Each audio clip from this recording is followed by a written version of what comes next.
Indirimbo nziza ya Shafi yayise Sahela nizera ko muyikunda muri benshi. Hanyuma rero iyo mubonye ko nicaye muhita mutekereza ikigiye kuba. Tuba tugiye kwakira umutumirwa n'umwe mu bantu bamaze kubaka izina hano mu ruganda rw'imyidagaduro by'umwihariko muri sinema nyarwanda. Uramutse utamuzi waba utayikunda. Uramutse umuzi icara hamwe urebe ikiganiro. Reka mwakire ntawe uvuga umukuru ahibere. Tuguhaye ikaze my brother. Asante sana Pacifique. Ariko se ubundi ndaguha ikaze n'ubwa mbere ugeze hano? Ahubwo nanjye birantunguye. Gusa none ahangaha uko nza gake ariko hano ni mu rugo.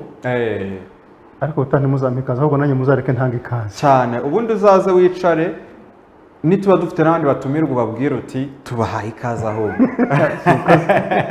Yes, ni ibintu byiza cyane. So mu minsi yatambutse nari ndi kureba uri kugaragara mu mafilime menshi, ndavuga nti ngwino tubwire ese industry ya sinema muri iyi minsi igeze hehe, iri kugana hehe?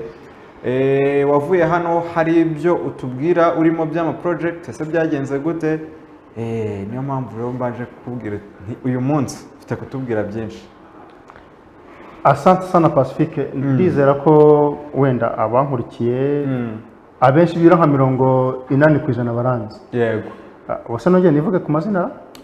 Buriya simbizi ariko byaba byiza niba wumva ntacyo bigutwaye. Reka nivuge. Amazina ni Jean-Marie Sharif. Ayo ni amazina nahawe n'ababyeyi. Ariko muri industry ya sinema ngaragaraho amazina menshi mbese ameze nk'ayishoka. Ubishoka nigira amazina menshi ariko ndayafite. Hari abakuzi nkande? Hari abanzi nka Ngoga, hari abanzi nka Rwema, hari abanzi nka Lucas, hari abanzi hari na kimwe ndi Padiri Dini. Akuzi ko nyibuka Padiri Kanimba. Kanimba. Yego. Muri make nkuko mwari mumbajije urugana rwa sinema umunsi rumeze rute? Reka mve ngo ruraryoshye. Ruraryoshye. Amafaranga yaraje noneho? Mvuze ngo ntayarimo naye ntabwo nabandi urimo. Wow. Ariko nibyo. Okay, si menshi cyane. Ariko kandi sinema cyo urya amafaranga utungiye umuryango, ugatangamo school fees y'abana, ukabonamo all needs ubukeneye nk'umuryango, burya ushatse washima Imana. Kugeza uyu munsi Sharif bimwe mu bintu akenera guhereza umuryango ndetse nawe ku giti cye abikura muri sinema? 80%. 80%. Yego. Wow. Ni iminsi ngaho ufata mu cyumweru uri muri sinema? Iyo yabaye mikeya iba nk'itatu. Itatu. Iyo yabaye mike? Yego. Ubwo iyo yabaye nyinshi ishobora no kuba n'itanu? Ishobora no kuba 7/7. Okay.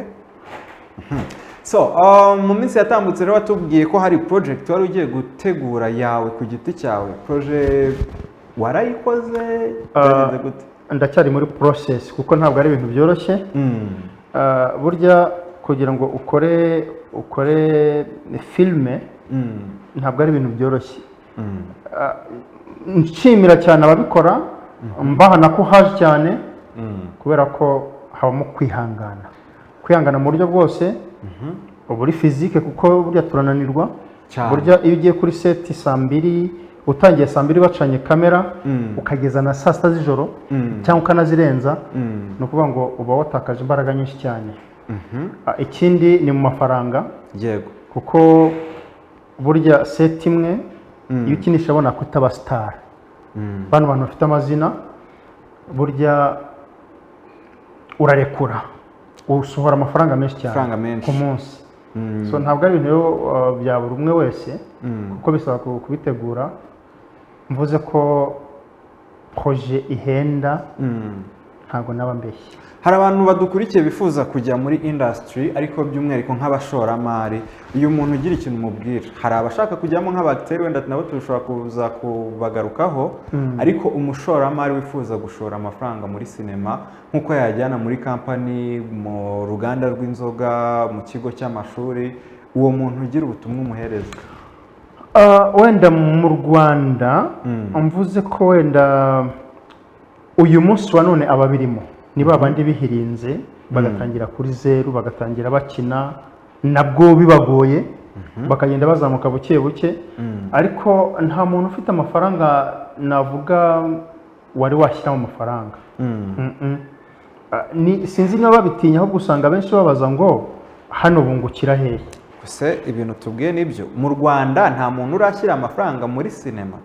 Navuze ngo barimo ariko ni babandi bazi sinema icyo ari cyo, ni babandi batangiye ari abacteur cyangwa abactrice noneho bakabona uburyohe bwabyo bakabona ko bishobora kwinjiza, abo nibo bashoyemo. No kuvuga ngo abantu bo ku ruhande badasanzwe bafite aho bahuriye nabyo batinya kubishyiramo amafaranga, batinya kubishyiramo amafaranga kubera ko ntabwo bari babona neza aho inyungu iva. Urugero ukurikiranye nk'amateka ya Kiramani uburyo asobanura uburyo yinjiye muri sinema, uburyo yihirinze, uburyo bamwe ndetse babanje no kwanga kumushyira mu maproje yabo, yego, ahubwo akajyamo yagiyemo par accident, ajyamo ariko kwa Nyakso niba ntibeshye, ni kwa Nyakso. Ariko uyu munsi wa none n'umwe mu bantu bafasha abandi cyane, bamwita n'izina Daddy. Iriya zina hari aho ryavuye nuko afite timu nini cyane y'abantu bakaba hafi ijana. Ubwo uraza no kutubwira icyo Daddy asobanuye kuri Sharifu, kuri wowe. Reka mwite mbikomozaho, ubwo tugaruke kuri icyo ngicyo nyuma. Okay, reka mwite Daddy nk'uko abandi bamwita, nuko impamvu bamwita Daddy nuko afasha abantu benshi. Urumva abantu bose bagera muri 80 bamukuraho amaramuko, reka mbyite gutyo, bamukuraho kwambara, bamukuraho kurya. Iryo zina ni aho ngaho ryavuye. Nanjye rero ndi muri abo ngabo kubera ko is my boss, ni boss wanjye. Ndanamukunda cyane Kiramani, Imana ikomeze mwagure. Ndamukunda cyane kubera ko abakinnyi babaha agaciro. Bari ikintu gikomeye bitanaboneka cyane kubona umugabo abwira mugenzi we ngo ndagukunda. Kiramani kabisa, salute. Yes. Kuba rero okay, hari na filime duhuriramo ndi papa we, urumva kumwita Daddy ni byane byo ku ruhande, ariko igisobanuro cyo ndumva nagitanze, nawe kandi arabyemera. Iyo ubona abantu aruta bamwita Daddy, suko yababyara, suko wenda yababera papa, ahubwo no kubera agaciro bafitiye. So twamuvugaho byinshi cyane ko nabonye hari n'abantu benshi bakomeje kugenda bagaruka kuri Kiramani nk'umwe mu bantu wafashije abantu benshi. Batubwiye ko afite timu y'abantu barenga 80, which is good. Ubwo ngubwo tumuhaye credit Kiramani kabisa. Si n'ubwa mbere ubivuze hano mu kiganiro ariko ntabwo ari ubwa mbere, kuko iyo umuntu burya gushima ni ngombwa. Hanyuma twari turi kuvuga noneho kuri wa muntu ufite amafaranga ariko adasanzwe muri sinema, ayafata yashyire muri sinema cyangwa baretse acire birarura? Oya, yashyiramo kubera ko reka mvuge ngo iyo biguhiriye, iyo byaguhiriye pe, amafaranga yawe ari kuba. None se buriya ubwo filime si nk'urusimbi ni rwo ushobora gushyiramo amafaranga uvuga uti bishobora gukunda ku mahirwe ya naya cyangwa se bikananga? Kubize mathematics bazi icyo bita probability, sibyo? Probability, yego. Birakunda ku kigero iki n'iki, kuri iki nanone bishobora kwanga. Pasi, burya umuntu wese inugiye gukora company arashora kandi agashora amafaranga atari bumugarukire umunsi umwe, yego, ahubwo ni ibintu bigenda step by step. Uko ugenda ukora ni nako amafaranga bagaruka. Uravuga uti ngiye gushora, nshoye miliyoni 500 mu manyarwanda, yego, aya mafaranga azangarukira byibura wenda nko mu myaka 10. Kubiri kose ntabwo miliyoni 500 ntabwo ahita agaruka mu mwaka umwe cyangwa 2. Biterwa n'ibyo washoyemo. Iyo bigenze neza, amafaranga aragarukira. Nuvuga ngo ni risk ofite umuntu aba yishyizemo. Yes.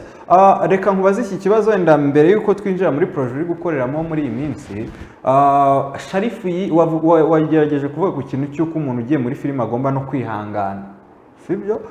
Sharifu yigeze akinira ubuntu muri filime? Gukinira ubuntu gusa.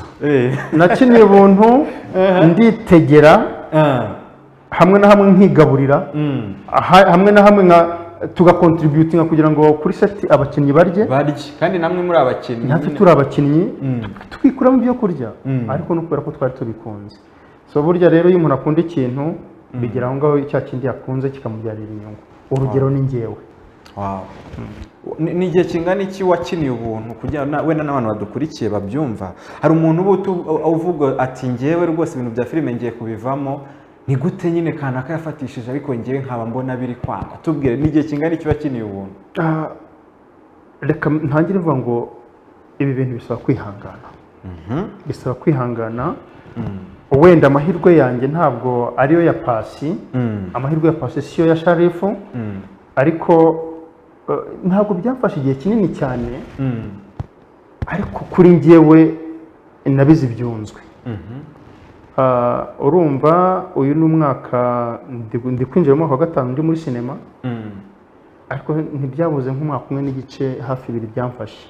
Wakinnye umwaka umwe n'igice hafi 2 ukorera ubuntu, ujya mu mafilime y'abantu utishyurwa? Nagira amahirwe wenda bakantegera nkagenda gakina, ariko kubera ko nari mbikunze nyine naje no kwiha umwanya. Jusqu'à aujourd'hui ndatekereza ko ndimo ndihanagura byabyunzwe nabize kijya gihe. Iri ni isomo rikomeye ku bantu badukurikiye bifuza kujya muri filime cyangwa se bagiyemo bakabona ntibirakunda cyangwa se bakabona biri kugorana. Hanyuma rero Sharifu, muri iyi minsi tubwira noneho projet wenda uri kugaragaramo cyane, n'abantu bakomeze benjoying. Hari umuntu wagukunze ariko akaba amaze wenda iminsi atakubona. Asante sana. Projet ndimo simwe se ebyiri, zirenze 2 zirenze 5, ariko uyu munsi ndavuga kuri projet nk'ebyiri cyangwa 3. Ni projet zigitangira, ni projet zigitangira ku buryo wenda na ba nyirazo bashobora no gucika intege, ariko nabagira inama yo kudacika intege, kubera ko burya umuhinzi arahinga agatera izuba rikava rikabyica, cyangwa imvura nyinshi ikagwa umuvuka bitembana. Ibyo rero ntabwo bituma umuntu arekera guhinga ngo ntazongera guhinga bigapfa. None se niba yashoye amafaranga kuki atakomeza nyine akajya ngo agerageze, azakomeza agerageze. Uyu munsi rero projet ngiye kuvugaho iya mbere ni projet yitwa Isomo. Isomo ni projet y'umwana muto cyane nawe wihiringa kubera gukunda bya bintu. Hari n'ababijyamo bakabijyamo batazi uburyo bikorwa cyane, ugasanga twenda dusa naho tubizimo tubimenyereye, tumwerekera hano wagombye gukora ibi hano ukora ibi. Ni ukuvuga ngo habamo no gusapotingana. Ntabwo nzajyayo kubera ko umwana yampembye cyangwa se nyiri projet yampembye ngo ngende ngo nkine gusa n'indangiza nterere ngiye. Ngomba kumufasha, kamwereka uko bikorwa, uko bikorwa, na nyuma yaho igihe projet yagiye hanze hanakora ibishoboka byose kugira ngo iyo projet byibura irebwe n'abantu benshi. So ntabwo ari kuko nanjye ubwanjye iramutse itarebwe nanjye mba mbihombeye. Nawe ubuhombye mbihombeyemo kugira ngo njye mu kintu nikirangiza gifailinge, ntabwo birambabaza cyane, birambabaza. Iyo projet niyo waduhaye agatrailer kayo cyane video niyo natanze agatrailer kayo. Yego, Moses agafitemo. Moses karahari? Yes, reka tukaba tubanze tukarebeho gato cyane, hanyuma ubwo dute dukomeza no kwindi projet Sharifu ari kugaragaramo.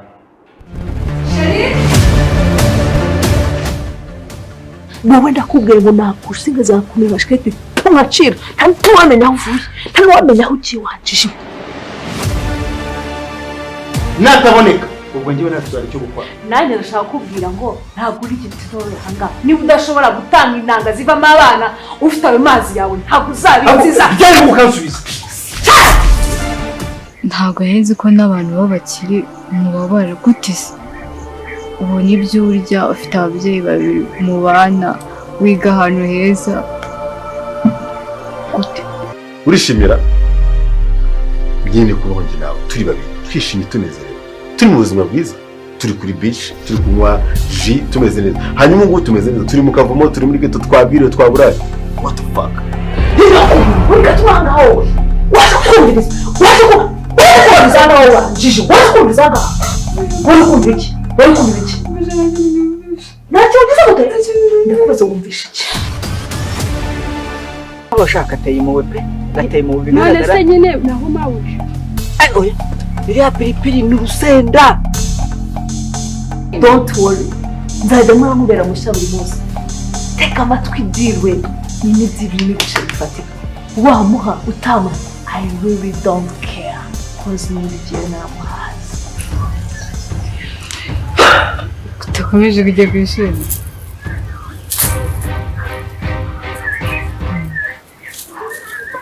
ndagukunda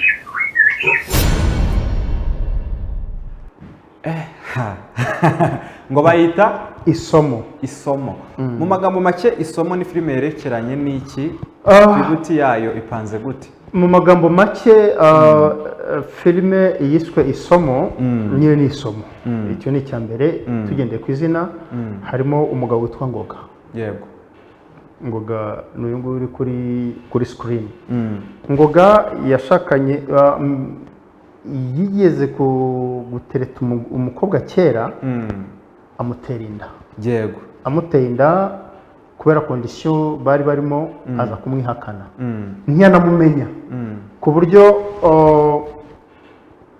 umwana yabyaye yaje kumubyara umwana arakura n'umusore wamubonye hariya uriya wa Madrid noneho atangira guhiga se muri ya indi ya mbere cyangwa iya mbere iyi naba yiretse tuyigaruke mu kanya yatangiye guhiga se kuko se yaje guhirwa agira imitungo ariko aza no gushaka umugore yego ari we uyu nguyu bamwita Jennifer noneho umugore yaje umugore nawe afite inda itari ya Ngoga yaje atwite ku buryo umwana yitirirwa Ngoga kandi atari uwe none uyu munsi uyu mwana agize imyaka 18 Ngoga arimo aramusaba ngo kuki atabyara undi kuki atamubyarira yego umugore nawe akamuseza ati ntabwo ari njye witera inda ubwo nuvuga ngo Ngoga azi ko uyu mwana uyu nguyu uyu musore azi ko Ngoga azi ko ari umwana we ariko noneho ntabwo ari uwe bivuye ngo uyu nguyu niwe mwana wa Ngoga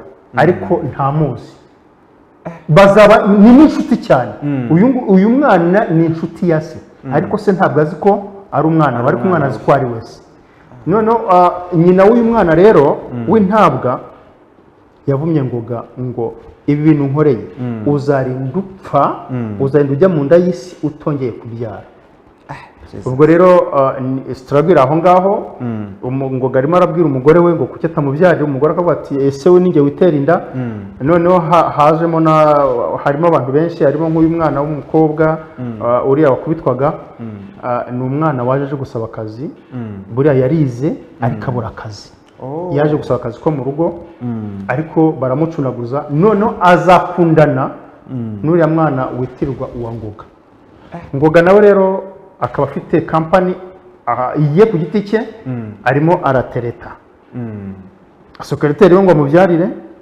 akongera akaryamana na murumuna w'umugore we ariwe witwa Dina kugira ngo ibi byose arimo arahiga umwana ariko in vain ko ntawazigera amubona muri make ni uko nk'uko filime imeze ni filime nziza cyane nabibonye nabonye muri kuri ubu hamaze gusohoka episode zingahe episode izasohoka ejo ku munsi w'ejo sangahe episode ya mbere izasohoka ejo ntabwo ndamenya amasaha ariko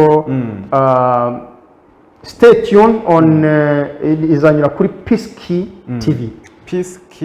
TV yego yes ku munsi w'ejo nimba ndi mu kiganiro ikaba yasohotse nzabibabwira nta kibazo asante sana ariko bajyaho bakanakora subscribe hanyuma iyo ni projet imwe urimo twihutisha cyane kugira tuze no gukoresha iminota neza nihe projet yindi uri kugaragaramo muri iyi minsi indi projet ndimo ni projet yitwa Ingaruka series nibutse ko iyi ngiyi isomo producer wayo n'umwana w'umukobwa ukiri muto witwa Dina yego twagomba kuba turi hano turi kumwe hano ariko ntabwo yashoboye kuza kubera impamvu nuko iyi ngiyo ikaba yitwa Ingaruka. yo yarasohotse ama episode Episode 1 yasohotse uyu munsi. Kuri channel ye ubwo yo kugira n'abantu bagire babe bajyaho babe bayireba. Channel ubwo ndayibuka. Ubwo imaze umunsi musohotse? Yego. Ingaruka series. Yes. Ubwo ngubwo abantu nibagiye kuri YouTube basacinge Ingaruka series bayirebe. Hanyuma Sharif, Naam. Nizenga ubwo mvuze ingaruka reka mpite noneho nerekeza no ku bintu wenda wahuriyemo nabyo bimeze nka challenge. Nizihe challenge wahuyemo niwe bintu byakugoye muri industry ku buryo wavuga guti ibintu nubwo ndi gukomeza ariko ibintu kabisa sinzi ko zabivamo. Bontangira challenge ya mbere nahuye nayo ni ugukina ndi umugome ntoteza. Gutoteza kuko ntabwo mu buzima busanzwe nta nubwo njya mbikinisha, ariko nagezeyo ahubwo mbona nibyo bintu bya mbere banshyizemo. Hari n'abantu baba batekereza ko kuba ukina uri umugome n'undi mu buzima busanzwe uba uri umugome. Rwose bantu mudukurikiye, Sharif mubona ni umupapa mwiza, wenda reka nitake kuko ntawe witaka ibibi kandi byiza bihari. Yego. Ariko ni byiza kuko nta muntu numva nta muntu nawe nagirira nabi, mana yanjye nta muntu ndagira nabi, kandi nuwo naba narasitayeho musabye imbabazi, ntabwo nabikoze nkana. Ariko icyo kintu cyarangoye, ahubwo ngezemo babona ngo nibyo nkina neza. Siko no gukina n'umupapa mwiza nabyo ni sawa. Nabyo wabikora. Gukina niwaho ndabikora, gukina ntetesha, gukina nshaka bugufi imbere y'umugore, gukina hari umuntu uca imbere y'umugore, uca bugufi imbere y'umugore amwita akenshi bakanyita inganzwa. Yego. Ariko ntabwo ndi inganzwa, ahubwo ni amasomo.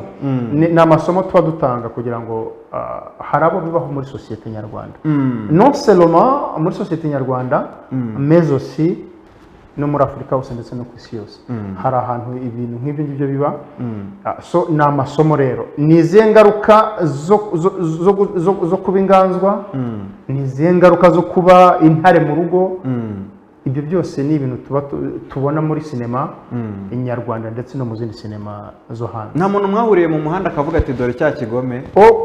Noneho hari filime nakinnyemo yitwa My Father in Law. Nakinnyemo nkazanura. Iri kunyura kuri inyura ku Impanga TV ni ya Bahavu. Iracyakomeza? Yararangiye ariko irangiye ngo iri kunyura kuri Zacu TV. Noneho n'abantu banzi turahura twahura ngo bakama ngo nafunguwe ryari. Ngaho. Noneho abatanzi bikaba ibindi. Nk'abatanzi tugahura ngo none se ngo kuri kwidegembya hano umuhanda wafunguwe ryari. Hari abantu babifata rero bakabifata nk'aho ari ukuri. Nk'aho biri seriye. Ndumva iyo niyo challenge nagize, ariko ubundi umukinnyi nyawe nuko character yose bamushyizemo agomba kuyikina, kandi umuntu ajya ku castinga aguha iyo character kubera ko ayikubonyemo ko abishobora. Yego. Yes, mu gihe tubura iminota mike cyane ngo tugane ku musozo, ndaza kukubaza nanone ku muryango. Utubwiye ko noneho abantu muri sosiyete hari uburyo bagufataga, ariko se umuryango wo wagufataga gute, by'umwihariko umugore, abana? Ntabwo umugore yigeze avuga ati ibi bintu sinzabishobora, bitewe nuko wenda wigeze gukina n'umugore mugenzi we kavuga ati ntabwo nabivamo? Aho kantu kagakomozeho, hari n'abandi bantu usanga hanze aha babifata uko bitari. Aho ngo nka kuriya uba ukinnye uri mu buriri n'undi mugore, ugasa buriya biba bimeze bitera. Nkabona nawe koko nawe kwanza kugira ngo ariya mashusho ajye hanze, uratekereza inzira biba byanyuzemo. Kuvuga ngo imbere yawe haba hari abashungereye, haba hari kamera nk'eshatu, haba hari director, hari soundman, hari abantu benshi baba bahari, n'abandi kandi baba bakubwira ngo turashaka ukina gutya. Ibyo byashoboka. So ngeze ku muryango wanjye rero, ndagira ngo mbwire wenda abakurikiye iki kiganiro none aha ngaha iyo umugore wanjye aza kubinyangira ntabwo nari kubikora ariko yaramuka avuze ati va muri filime ubu wari kuri rwose mba naravuyemo. Ikindi reka mvuge ko ari we manager wanjye kuko niwe aranyambika angura imyenda akambwira ngo uyu munsi ntabwo uyu mwenda umaze kuba common cyane oya ntuzongere kuwambara. Ubwo rero ajya kumbuza kuwambara uko yaguze undi usimbura. Urumva rero n'abana banjye barabikunda aho gusanga mfite umwana w'umukobwa uyu munsi afite imyaka 12 ari mu wa mbere secondaire. Yego. Ari mu bantu bampa critique cyane. Atera comment akambwira ngo daddy hariya ntabwo wakinye neza. Ubundi ukaba warakinye hano kuko niba uri umupapa nyine wakagombye kuba warakoze nk'umupapa hariya. Daddy hariya warambeshye. Ati wakagombye kuba wabigira gutya cyane. Uwo mwana waramutse agiye muri sinema tugana ku musozo wamwemerera? Ahubwo se ntayikina. Ubu yatangiye gukina. Ntabwo namwangira. Mu masegonda nka 30 ubutumwa wagenera abadukurikiye abantu bagukunda bakunda ibyo ukora tugana ku musozo. Murakoze cyane abantu mudukurikiye. Abankunda mwarakoze kunkunda mukomeze mu nkunda kuko nanjye ndabakunda. Muri abagaciro cyane kubera ko nimwe mutuma uyu munsi wa none nduwo ndiwe kubera ko iyo mutaza gukunda ibihangano byanjye ntabwo njyewe narabivuyemo. Ariko iyo nyuze ahantu bakambwira ngo wowe urungoga uri umugome iki n'iki biriya bigaragara ko bwa butumwa natanze byibura harabo bwagezeho. Kandi murabizi ko nta numwe njyasubiza inyuma. Umpamagaye ndamwitaba yemwe unyandikiye ndamusubiza nta muntu njyasubiza inyuma rwose kubera ko muraba agaciro imbere yanjye. Yes. Hanyuma hari umuntu ugukeneye mundi buryo tubwire nimero ya telefone nanjye ngana ku musozo w'ikiganiro cyo kuri uyu mugoroba. Niba ari ngombwa ariko hari igihe ufite nka telefone y'akazi uvuga uti nimero umuntu ashobora kuyitsangaho cyangwa se niba ari imbuga nkoranyambaga mu masegonda 20 twikomereza. Wenda nimero ya telefone reka nyihorere kuko hari umuhamagara mbwira ibindi. Ariko ushaka ashobora kumbona kuri TikTok. Nitwa Sharifu Indekwe Papakira. Kuri Facebook ni Jean-Marie Sharif. Kuri Instagram naho ni Jean-Marie Sharif. Urumva sofa izo nizo mbuga nkoranyambaga nkoresha. Unshaka rero yanyandikira aho ngaho. Sharif reka ngushimire cyane. Asante sana. Okay. Ari nako